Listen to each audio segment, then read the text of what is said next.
ভারতের রাজধানী নয়াদিল্লির একটি মেট্রো স্টেশনের কাছে একটি গাড়িতে বিস্ফোরণে অন্তত ৮ ব্যক্তি নিহত হয়েছেন। আরও অনেকে আহত হয়েছেন বলে আশঙ্কা করা হচ্ছে।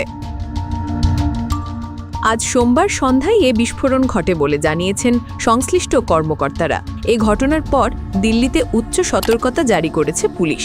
ভয়াবহ এই বিস্ফোরণের ঘটনায় একাধিক গাড়িতে আগুন লেগে যায় এবং জানালার কাঁচ ভেঙে পড়ে। দিল্লি ফায়ার সার্ভিস জানিয়েছে ঘটনাস্থলে 7টি অগ্নি নির্বাপন গাড়ি পাঠানো হয়েছে। পুলিশ এলাকা ঘিরে রেখেছে।